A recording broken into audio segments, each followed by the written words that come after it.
In the late 1960s, Harlem did not collapse suddenly. It deteriorated quietly.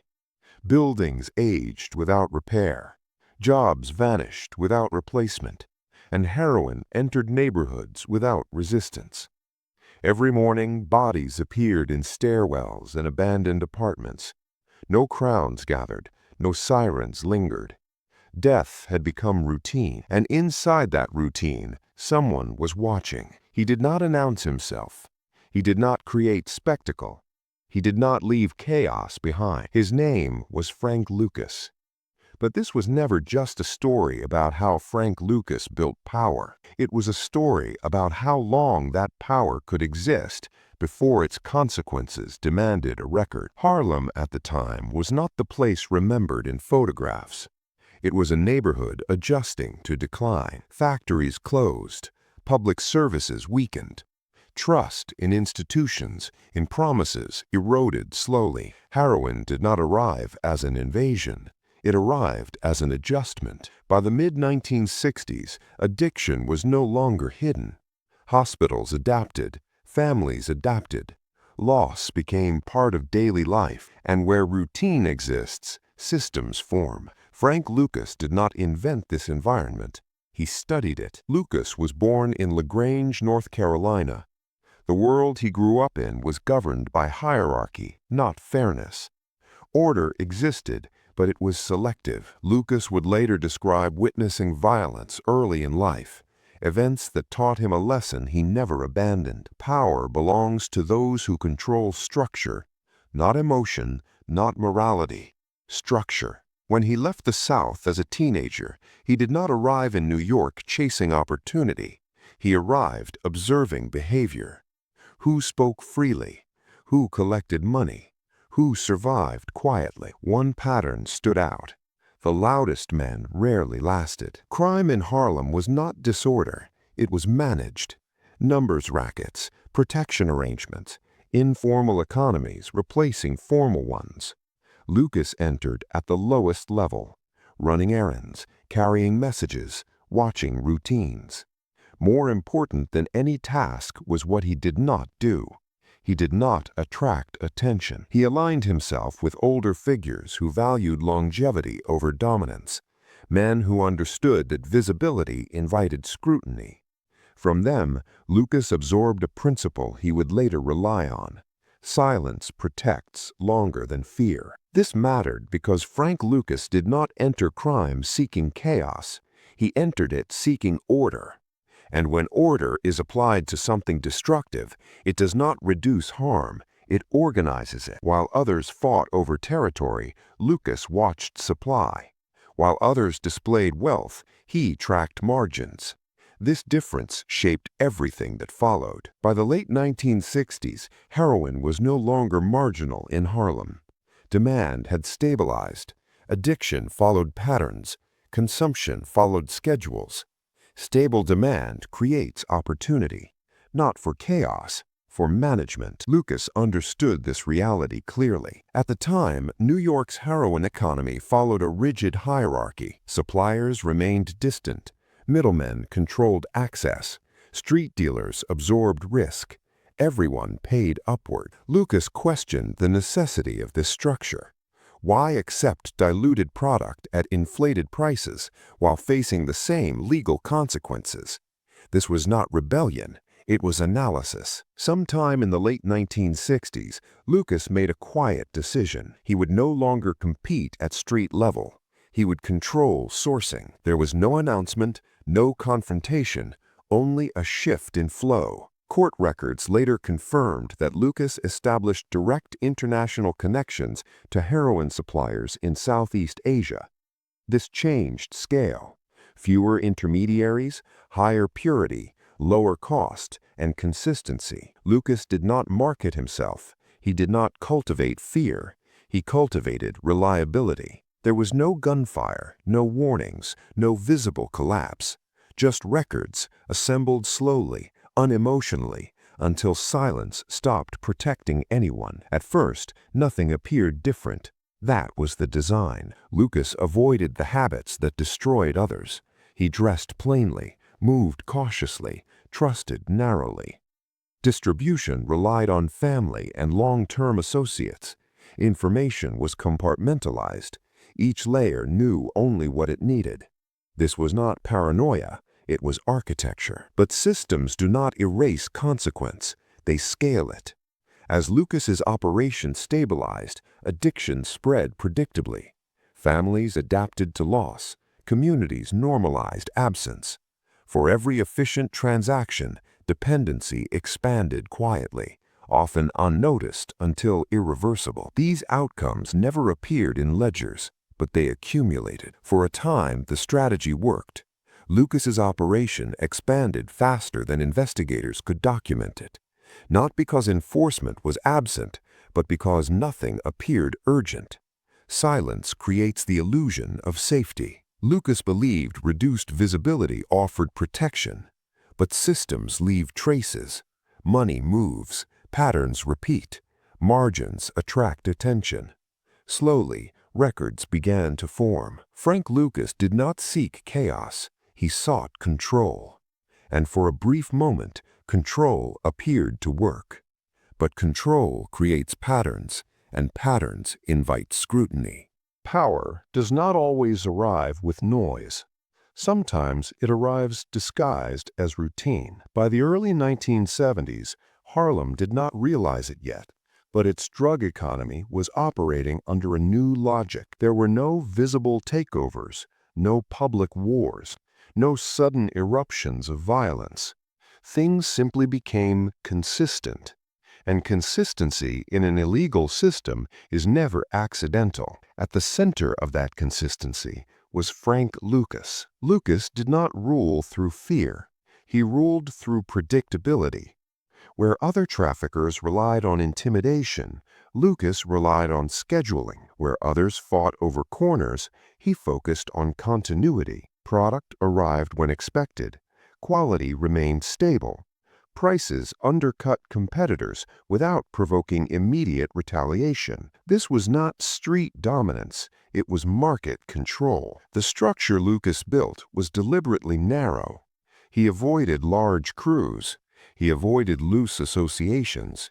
He avoided anyone who talked too much. Distribution depended on family members and long-term associates. Trust was not emotional, it was operational. Each participant understood only a fragment of the operation. No one saw the full system. If one part failed, the rest remained intact. This compartmentalization did not make the organization invincible, but it made it difficult to map. Unlike many of his contemporaries, Lucas did not chase visibility. He dressed modestly. He avoided nightlife. He did not advertise success. Excess attracts questions. Questions generate records. Lucas understood that law enforcement rarely responds to rumors, it responds to patterns. So he minimized patterns that could be easily recognized. The heroin itself became his most effective instrument. Court records and testimony later confirmed that Lucas's supply chain was unusually direct for an independent trafficker of his era. Fewer intermediaries meant fewer compromises. The product was stronger, more consistent, and consistency changed behavior. Dealers preferred reliability over reputation. Addicts adjusted consumption based on potency. Demand stabilized further. And stabilized demand rewarded management. This is where Lucas differed most from rivals. Many traffickers treated heroin as an opportunity. Lucas treated it as infrastructure. Infrastructure requires maintenance, predictable flow, risk management. Violence disrupts infrastructure, so violence was minimized, not eliminated, but contained. Conflicts were handled quietly, often before they reached the street. As Lucas's operation expanded, others noticed, not immediately, but gradually. Independent dealers found themselves priced out. Established networks saw their margins shrink. Most significantly, rival organizations realized they no longer controlled quality. This created tension, but not the kind that explodes publicly. It created pressure. Harlem's drug economy had long existed under an informal balance. Multiple operators, shared risk, implicit boundaries.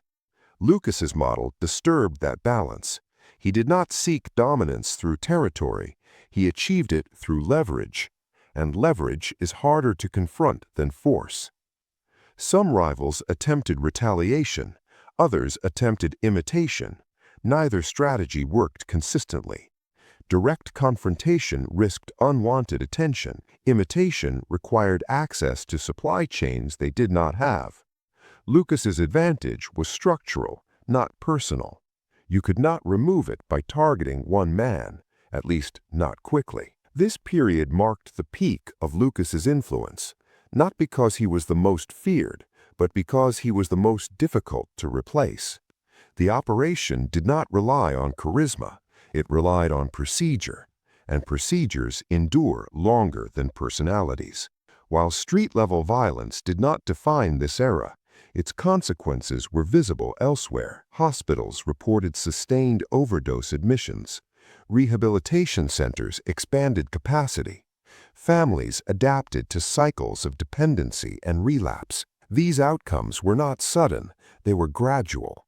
And gradual harm attracts less attention than catastrophe. Lucas did not speak publicly about victims. His narrative, when he later told it, focused on efficiency, discipline, control. But systems do not distinguish between intent and impact. They measure output, and the output was measurable. As the scale increased, so did the movement of money. Cash required storage, conversion, concealment. This is where invisibility becomes fragile.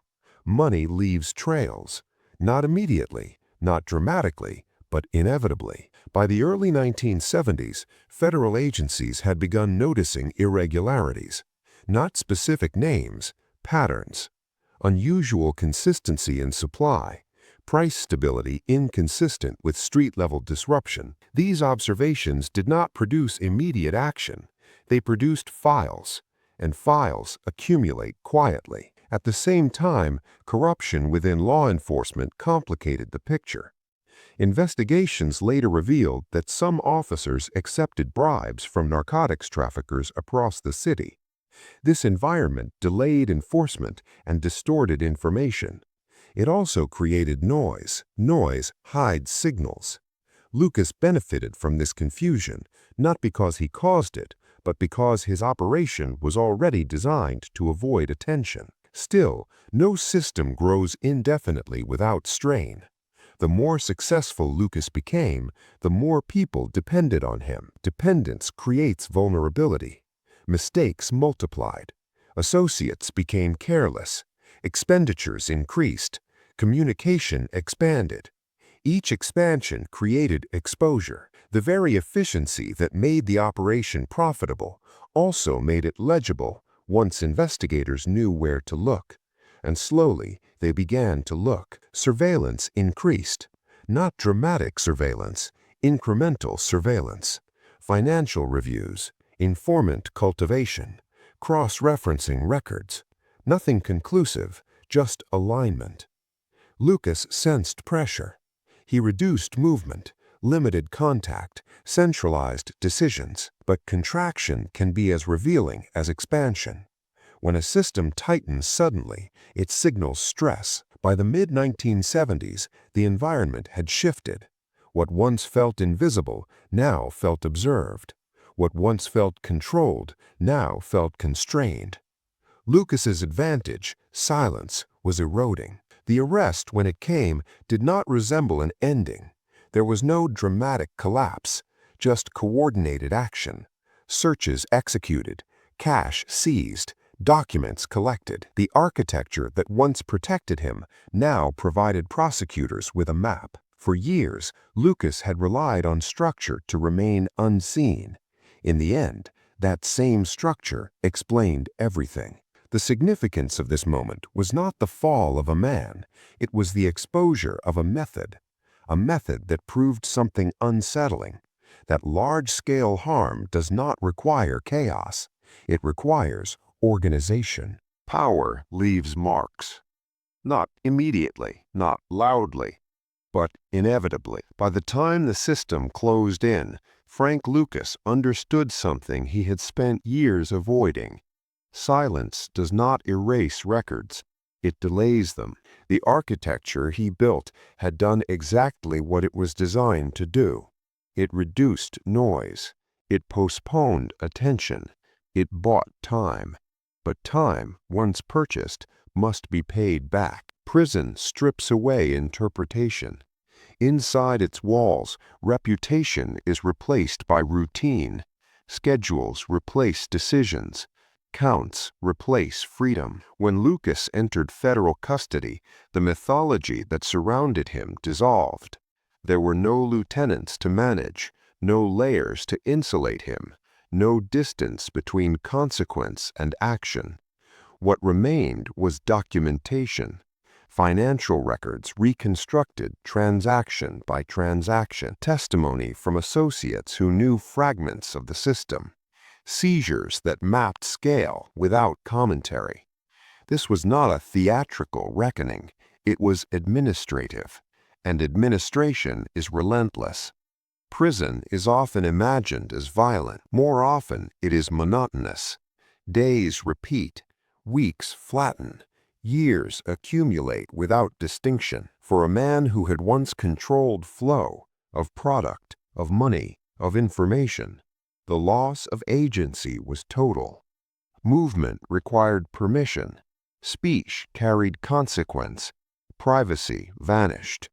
Time became the sentence, and time, unlike rivals or investigators, does not negotiate.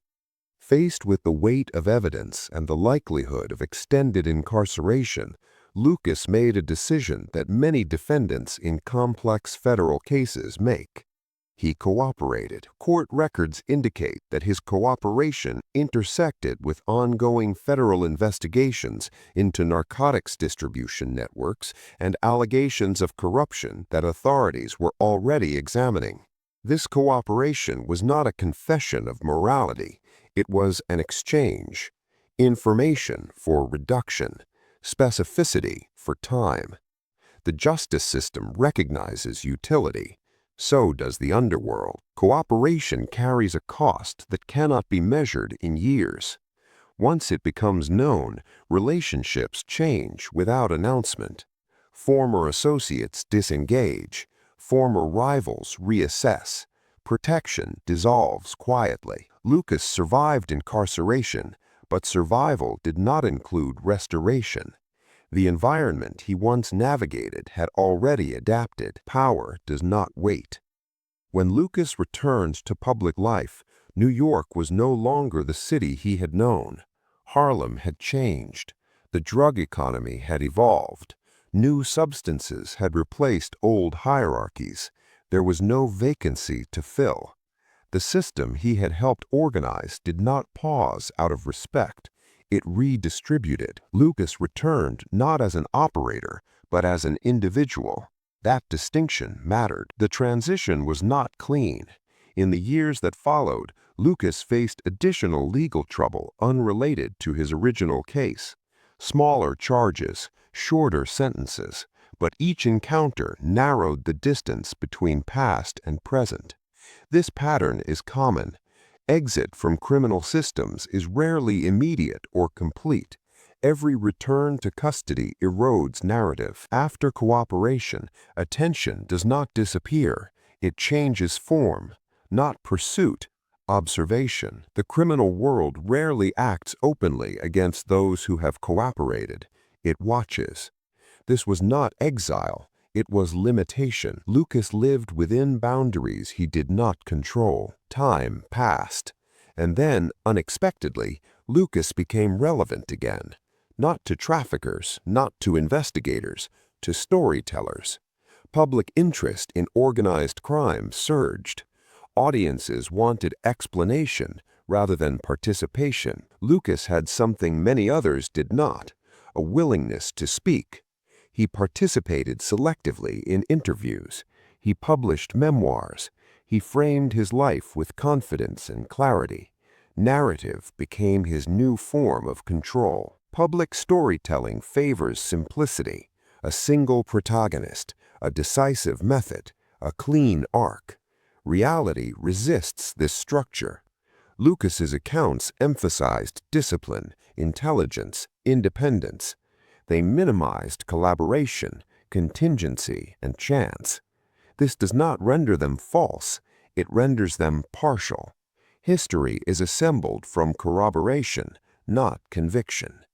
One claim came to dominate public imagination, the assertion that heroin was smuggled using military coffins. While Lucas described this method publicly, it has not been conclusively established in public court records or declassified investigative material. What records do confirm is international sourcing and large-scale distribution. The distinction matters because spectacle distracts from structure, and structure is where harm is produced. The myth endured because it provided moral clarity, a villain so extreme that judgment became easy. Reality was less theatrical and more damaging. The system did not rely on shock, it relied on repetition. Lost in many retellings is the impact. Heroin moved through communities methodically. Addiction followed predictable cycles. Relapse became routine. Families adapted to loss gradually, often without acknowledgement. For every efficient transaction, dependency expanded quietly, frequently unnoticed until irreversible. These outcomes did not appear in ledgers, but they accumulated. Lucas rarely spoke about victims. His focus remained on systems, on efficiency, discipline, control. But systems do not distinguish between intent and consequence. They measure output, and the output was measurable. As years passed, Lucas's public presence diminished. He appeared occasionally, spoke carefully, lived without ceremony. This was not punishment, it was irrelevance. Power, once removed, does not linger as memory. It becomes context. Aging removed urgency. In later years, Lucas moved through the city without recognition. The attention that once followed him had shifted elsewhere. What remained were fragments, quotes, scenes, interpretations. The individual faded behind discussion. Frank Lucas died in 2019 at the age of 88. There was no reckoning, no resolution scene, only record. History does not require villains, it requires evidence. Lucas believed intelligence could reduce exposure. For a time it did, but institutions adapt slowly and persist indefinitely. Silence protected him briefly, time did not. What remains is not triumph or tragedy, it is accumulation. Records assembled patiently, patterns clarified gradually, consequences distributed unevenly. The system did not defeat Frank Lucas with spectacle, it waited. Frank Lucas did not disappear, he was documented. And in the end, documentation proved more durable than control.